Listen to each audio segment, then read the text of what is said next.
Assalamualaikum warahmatullahi wabarakatuh dan salam sejahtera. Bertemu lagi di part ketiga. Hari ini kita memfokuskan kepada melukis sebatian ion, iaitu di mana yang pertama kita akan lihat apakah kesalahan calon. Di mana yang pertama untuk melukis sebatian ion, calon pertama kita lihat di sini lukisannya adalah tidak tepat, di mana calon tidak meletakkan bracket ataupun kurungan untuk menunjukkan ia adalah sebatian ion. Tanda charge juga tidak diletakkan di tepi. Maka calon ini adalah salah. Kita pergi kepada calon kedua.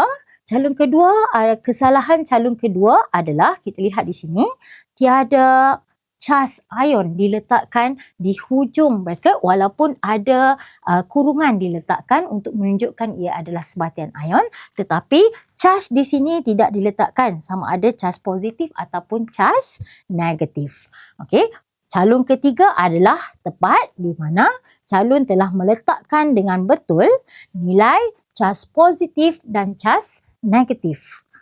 Okey, ini adalah untuk sebatian ion. Kita pergi kepada melukis sebatian ion yang sebenar, di mana calon ataupun murid perlu melukis dengan tepat, okey, struktur atomnya dan juga kurungan berserta charge.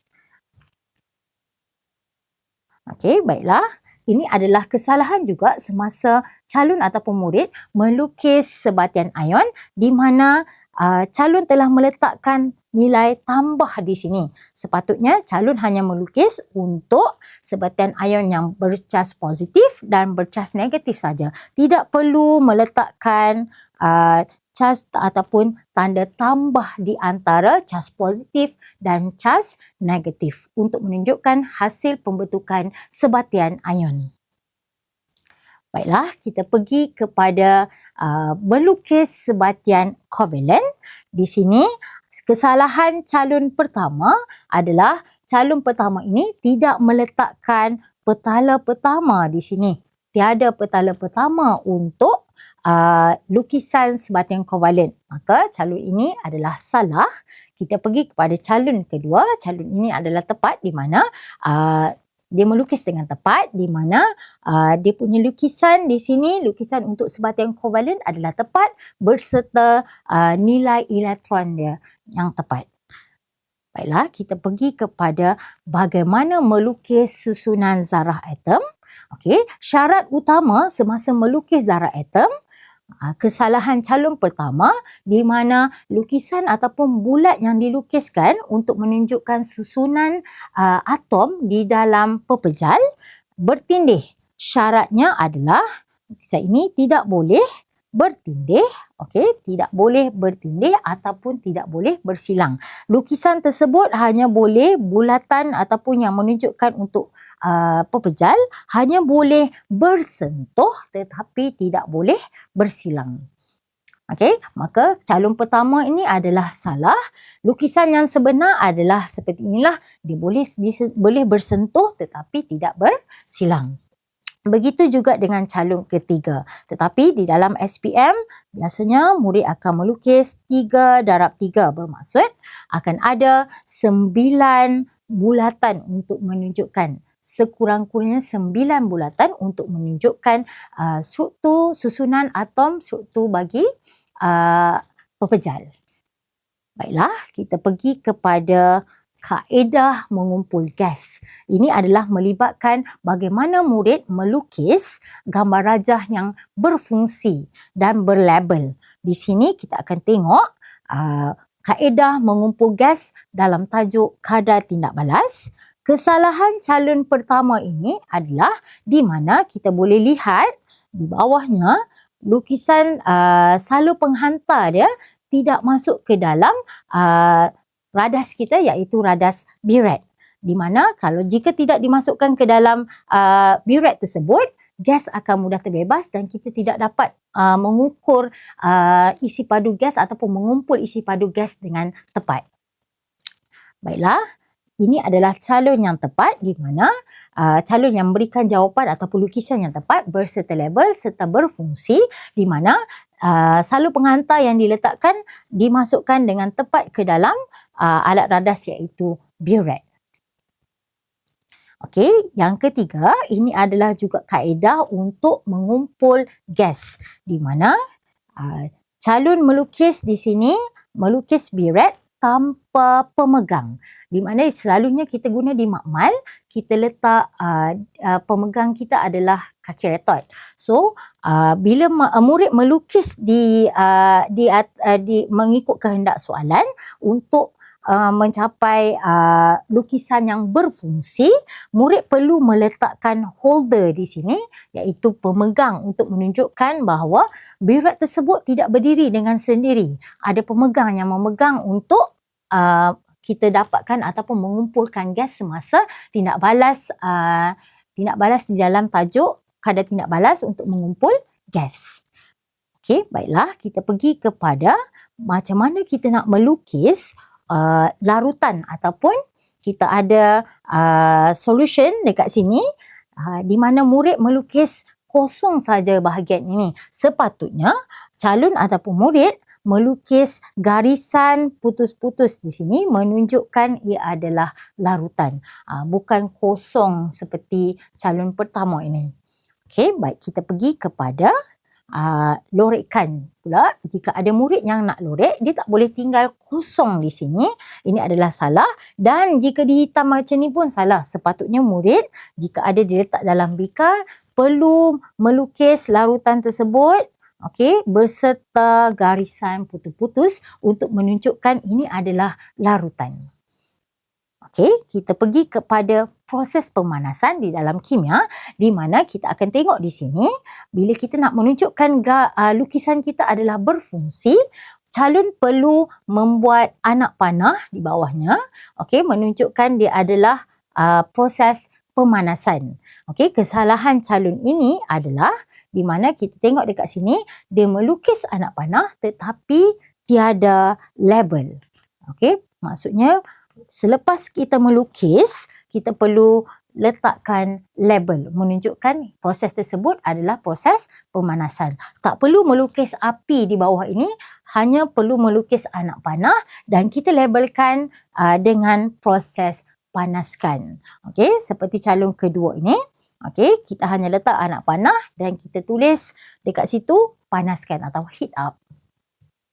Baiklah, kita pergi kepada kesalahan lukisan yang seterusnya, di mana kita ada di sini gabus tidak boleh dilukis tenggelam di dalam mulut tabung uji ataupun kelalangkun. Biasanya di makmal kita letak tabung uji ataupun kelalangkun untuk kita goncang, kita perlu letakkan gabus di atas dia. Okey, baiklah, semasa melukis kita tak boleh letak tenggelam macam ni. Okey, tenggelam ke dalam tabung uji, ini adalah kesalahan. Okey, yang kedua, yang sepatutnya kita lukis adalah diduduk separuh. Separuh tenggelam, separuh di atas, seperti calon yang kedua. Okey, itu untuk tabung uji. Sekiranya kita menggunakan combustion tube ataupun tiub pembakaran, sama juga kita lukis tidak boleh tenggelam ke dalam. Ini tidak logik ya. Okey, kita pergi kepada yang sebenarnya, sama juga macam konsep kita letak di tabung uji, kita perlu melukis separuh di luar dan separuh di dalam, seperti calon yang kedua ini. Okey, baiklah, itu untuk tiub pembakaran. Yang ketiga, sekiranya kita ada kelalangkun, konsep yang sama kita gunakan, di mana calon pertama ini salah sebab dia menenggelamkan gabus yang dilukis. Okey, bagi calon yang kedua, dia mengikut apa yang kita lukis untuk tabung uji, tabung pembakaran dan tabung uji, di mana syarat dia mesti dilukis separuh di atas dan separuh di bawah. Okey, baiklah, kita pergi kepada ujian gas karbon dioksida, di mana lukisan di makmal, lukisan yang kita buat untuk menguji kehadiran gas karbon dioksida, di mana di sini kita tengok, kita letakkan air kapur dan kita letakkan salur penghantar di sini. Sekiranya kita meletakkan salur penghantar di atas, gas karbon dioksida yang kita salurkan tersebut telah terbebas dan air kapur tidak akan menjadi keruh. Itulah sebabnya kita akan dapati bahawa lukisan ini adalah tidak berfungsi. Okey, tidak berfungsi kerana salur penghantar tidak diletakkan ke dalam air kapur. Sepatutnya calon ataupun murid meletakkan salur penghantar ini ke dalam air kapur, barulah air kapur tersebut akan menjadi keruh menunjukkan kehadiran gas karbon dioksida. Okey, kita pergi kepada bahagian seterusnya. Kita ada penurasan. Baiklah, semasa proses penurasan, kita nak lukis bahagian lukisan yang berfungsi. Pastikan ada garisan di sini yang menunjukkan kehadiran ataupun kita letak kertas turas di atasnya. Jika soalan ini, jika calon yang pertama ni diletak di sini tanpa kertas turas. Okey, seterusnya part antara bahagian yang penting juga adalah bahagian melakar graf. Okey, bahagian melakar graf ini adalah di mana kita tengok graf yang pertama dikira salah kerana tiada unit. Okey, di sini tiada label unit. Okey, tiada label ataupun unit ataupun dia punya ukuran lah. Okey, sini pun sama.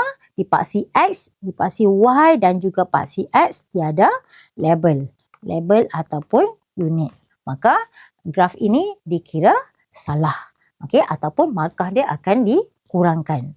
Okey, calon kedua terdapat label pada paksi Y dan paksi X tetapi tidak meletakkan unit. Contohnya, unit untuk isi padu sepatutnya murid meletakkan sentimeter padu di atasnya. Contoh masa, murid meletakkan unit saat di hujungnya.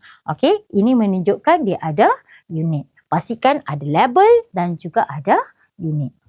Okeylah, baiklah kita tengok calon ketiga. Ada label dan ada unit untuk paksi Y, ada label dan ada unit untuk paksi X. Okey, kita juga pergi kepada bagaimana kita nak melakar graf bagi tajuk kadar tindak balas, di mana calon pertama ini adalah membuat kesalahan kerana di sini kita boleh tengok graf tersebut adalah tajam di hujung. Biasanya kita akan dapati nilai dia akan dapat ataupun bentuk dia akan dapat seperti inilah. Okey, dia akan dapat lengkung seperti ini. Kita tak akan dapat yang tajam macam ni.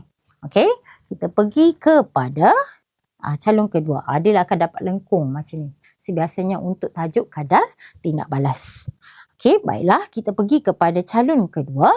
Calon ini salah kerana kita tengok lakaran dia, dia tidak mengikut apa yang sepatutnya dalam tajuk kadar tindak balas. Dia akan isi padu akan bertambah dengan masa di sini. Okey, calon kedua adalah betul di mana dia akan buat isi padu adalah bertambah dengan masa. Okey, begitu juga dengan calon ketiga, kita akan dapati di sini, okey, dia tidak terlalu tajam tetapi dia still ada curve di sini, ada bentuk lengkung di sini. Okey. Alright. Itu saja untuk part ketiga. Terima kasih.